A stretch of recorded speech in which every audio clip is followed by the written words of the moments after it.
Hello friends, अक्सर जिनको cholesterol का प्रॉब्लम होता है या जिनको ब्लॉकेजेस का प्रॉब्लम होता है, डायबिटीज़ का प्रॉब्लम होता है, किडनी का प्रॉब्लम होता है, उनको हम बोलते हैं कि ऐसे खाद्य पदार्थों को ज़्यादा खाना चाहिए जिसमें कोलेस्ट्रॉल की मात्रा कम है।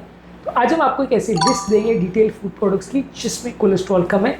ये फूड प्रोडक्ट्स को यदि आपको कोलेस्ट्रॉल की बीमारी है, डिस्लिपिडीमिया का प्रॉब्लम है, तो आप बेहिचक होकर सिलेक्ट कर सकते हैं क्योंकि ये खाद्य पदार्थ कंपेरेटिवली इसमें कोलेस्ट्रॉल कम होता है। हालांकि ये समझना ज़रूरी है कि बॉडी में जो एक्स्ट्रा मात्रा में शुगर भी बढ़ जाता है तो भी वो बॉडी में फैट्स बना सकता है और इनडायरेक्टली वो कोलेस्ट्रॉल को बढ़ा सकता है, क्योंकि बॉडी में बनने वाला 70 to 80% कोलेस्ट्रॉल बॉडी के अंदर ही बनता है। तो ऐसा नहीं है कि ये खाद्य पदार्थों को 100% आप सिलेक्ट करेंगे तो कोलेस्ट्रॉल जीरो हो जाएगा, ऐसा नहीं है।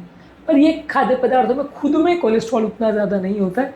बॉडी के अंदर जाके मीठी चीज़ें अक्सर कन्वर्ट हो सकती हैं कोलेस्ट्रॉल में, पर ओवरऑल अगर डायरेक्ट कोलेस्ट्रॉल की बात करें तो ये खाद्य पदार्थ उतने कोलेस्ट्रॉल रिच नहीं माने जाएंगे।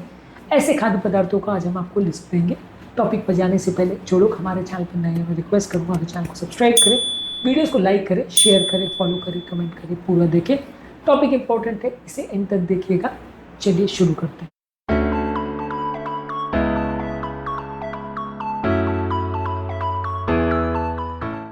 सबसे पहले फ्रूट्स और वेजिटेबल्स में एप्पल्स अच्छे हैं, यानी सेब अच्छा है, ऑरेंजेस यानी संतरा, बेरीज में स्ट्रॉबेरी, ब्लूबेरी, रास्पबेरी अच्छा है, केला अच्छा प्रोडक्ट है, इसमें फाइबर अच्छा है, लेकिन बहुत ज़्यादा मात्रा में खाने से ये आपका वजन बढ़ा सकता है, इसमें कैलोरी भी काफ़ी होती है। इसके अलावा सब्जियों में गाजर है, पालक है, ब्रोकोली है, केल है, टमाटर है, खीरा है, ज़्यादातर जो भी सलाद है, फूल गोभी, पत्ता गोभी, ब्रोकोली, ये सारे क्रूसीफरस वेजिटेबल थे, ये सारे कैलोरी में काफ़ी कम होते हैं और कोलेस्ट्रॉल लगभग नहीं के बराबर होता है। ज़्यादातर सब्जियां इस मामले में हेल्दी है और कुछ फल भी हेल्दी है। जो कम मीठे फल है और ज़्यादातर सब्जियां हैं वो हेल्दी है।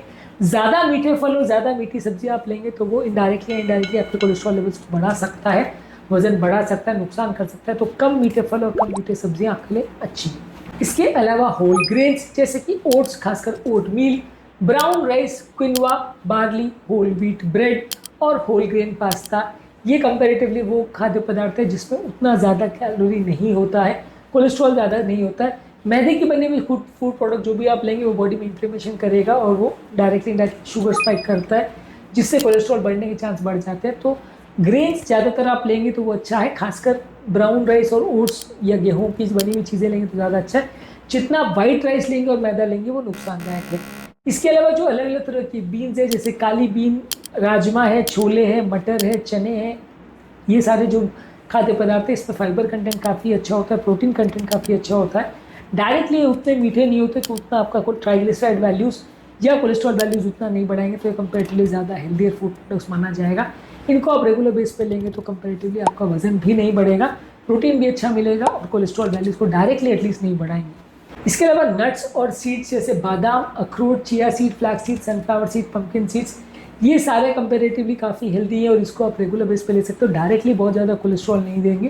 तो ये सीड्स में और नट्स में सबसे बेस्ट माने जाते हैं। बाकी जैसे किशमिश है, अंजीर है, काजू है, ये कंपेरेटिवली उतने हेल्दी नहीं माने जाते हैं, तो इनको आप ले सकते हो कंपेरेटिवली, बादाम, अखरोट को और सीड्स को ले सकते हो। लेकिन ये कंपेरेटिवली फिर भी काफ़ी कैलोरी देते हैं, तो बहुत ज़्यादा मात्रा में यदि आप लोगे तो फ़ायदे के बदले नुकसान करेगा। सीमित मात्रा में इनको लेंगे तो फ़ायदा करता है। इसके अलावा कुछ प्लांट बेस्ड ऑयल जैसे ऑलिव ऑयल, एवोकाडो ऑयल और कैनोला ऑयल, ये कंपेरेटिवली थोड़े ज़्यादा हेल्दी ऑयल्स माने जाएंगे और इसमें कैलोरी डेंसिटी कंपेरेटिवली और जितना सैचुरेटेड फैट्स की डेंसिटी है वो कम है, तो ये कोलेस्ट्रॉल उतना ज़्यादा नहीं बढ़ाते हैं जितना कि सैचुरेटेड फैट्स और सीड ऑयल्स बढ़ाते हैं। ऑयल कौन कौन से आपको यूज़ करने चाहिए, कौन से नहीं करने चाहिए, इस पर मैंने ऑलरेडी काफ़ी वीडियोस किए, इनको जरूर देखिए। इसके अलावा लीन और फैट फ्री प्रोटीन जैसे टोफू, टेम्पे, सीटन, जो कि सोयाबीन से बनने वाले ज़्यादातर प्रोटीन्स है, ये कंपेरेटिवली ज़्यादा हेल्दी माने जाएंगे। एनिमल प्रोटीन के कंपेरिजन में कोलेस्ट्रॉल काफ़ी कम देते, ज़्यादा हेल्दी है। इसके अलावा फिश आप कोई भी खा सकते हैं, salmon, mackerel, trout, tuna, sardine fishes, ये ओमेगा 3 फैटी एसिड देते हैं, बॉडी का कोलेस्ट्रॉल लेवल कम करते हैं। इनको ज़्यादा मात्रा में लेने से आपको उल्टा ज़्यादा फायदा होगा, ब्लड कोलेस्ट्रॉल लेवल को कम करने में मदद मिलेगी, बहुत सारी तरह की बीमारियों से भी बचाते हैं, बहुत सारी तरह के इन्फ्लेमेशन को भी कम करते हैं। तो ओमेगा 3 फैटी एसिड से रिच कोई भी फूड प्रोडक्ट आपके लिए अच्छा है यदि आपको कोलेस्ट्रॉल का प्रॉब्लम है तो। इसके अलावा लो फैट डेयरी प्रोडक्ट्स जैसे स्किम मिल्क ले सकते हैं, लो फैट दही या चीज़ ले सकते हैं, ये कंपेरेटिवली अच्छा है। इसके अलावा बादाम का मिल्क या सोयाबीन का मिल्क ले सकते हैं, ये भी कंपेरेटिवली अच्छा है, कैलोरी काफ़ी कम देता है, उतना ज़्यादा आपका कोलेस्ट्रॉल वैल्यूज़ नहीं बढ़ाता है, प्रोटीन्स भी ठीक ठाक मिल जाते हैं, तो ये अच्छा प्रोडक्ट माना जाएगा यदि आपको कोलेस्ट्रॉल का प्रॉब्लम है। इसके अलावा अलग अलग तरह की हर्ब्स और स्पाइसेस जैसे पार्सली, सिलेंट्रो, तुलसी, ओरिगेनो, हल्दी, दालचीनी, लहसुन, अदरक, ये सारे जो स्पाइसेस हैं ये ज़्यादा मात्रा में लेने से ओवरऑल आपकी बॉडी के मेटाबॉलिज्म को भी इम्प्रूव करते हैं, कोलेस्ट्रॉल को कम करने में, इन्फ्लेमेशन को कम करने में मदद करता है। कोलेस्ट्रॉल वाले लोगों के लिए ये खाद्य पदार्थों में कंपैरेटिवली कोलेस्ट्रॉल कंटेंट काफ़ी कम होता है, अच्छे हैं। यदि आपको कोलेस्ट्रॉल प्रॉब्लम है तो इन खाद्य पदार्थों को आप ले सकते हैं। इसके अलावा स्वीट पोटैटो, स्क्वाश और एवोकाडो, ये कंपैरेटिवली इसमें अनसैचुरेटेड फैट्स काफ़ी होते हैं, ओवरऑल ब्लड कोलेस्ट्रॉल लेवल को कम करते हैं, लेकिन बहुत ज़्यादा मात्रा में इनको लोगे तो ये आपका शुगर वैल्यूज़ बढ़ा सकते हैं और इसमें भी फैट्स होते हैं। ज़्यादा मात्रा में लेंगे तो फिर ये नुकसान भी कर सकता है, पर ये कंपैरेटिवली वो खाद्य पदार्थ है जिसमें खुद से बहुत ज़्यादा सैचुरेटेड फैट्स नहीं होते, लेकिन हाँ बहुत ज़्यादा मात्रा में खाने से थोड़े से नुकसानदायक हो सकते हैं। आज के टॉपिक में हमने आपको वो फूड प्रोडक्ट्स की लिस्ट दी जो खुद से कोलेस्ट्रॉल में ज़्यादा रिच नहीं है, वो खाद्य पदार्थ को आप सिलेक्ट कर सकते हो यदि आपको कम कोलेस्ट्रॉल वाले खाद्य पदार्थ लेने हैं।